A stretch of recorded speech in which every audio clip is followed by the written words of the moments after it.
سيداتنا ናቸው عليه الصلاة والسلام أشرف الخلق كفطران ሁሉ የበላይ የሆኑ የሰው ዘር ኩራት የሆኑ የከውኑ ሞገስ የሆኑ የሰው ዘር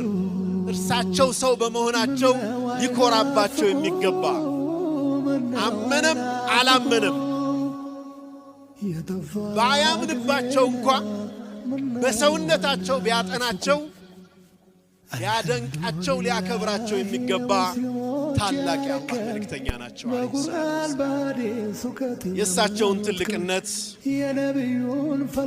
ቤተሰቦቻቸው የሰጡትን ምስክርነት አይተናል ትልቅ ሰው ግን ትልቅ የሚባለው ጠላቱ ሲመሰክርለት ነው ማን ነው እስኪ እንደው በቃ ጠላቶቹ የመሰከሩለት በደግነቱ በትክክለኛነቱ ማን ይኖር ይሆን ምድር ላይ ነብዩ አለይሂ ሰላቱ ወሰላም ሂራቅል አቢ ሱፊያን ጋር ባደረገው ውይይት ላይ የነበረውን ውይይት ብናይ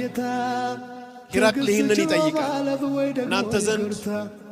እንደው ዘሩ የሚታወቅ ነው ወይ እናቱ አባቱ ወላጆቹ ይታወቃሉ ወይስ ዝም ብሎ እንዲሁ የመጣ ነው አይ የታወቀ ሰው ነው የማን ልጅ እንደሆነም ይታወቃል የተከበረ ሰው ነው ይህንን ነብይ ነኝ ያለውን ነገር ካሁን በፊት ያለ ሰው አለ እንደ እናንተ ውስጥ ነብይ ነኝ ያለ እሱን አይቶ ነው እንዳይባል አይየለም ከዚህ በፊት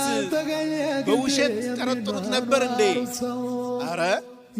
ነው መሐመድ አልአሚን ነው ስሙ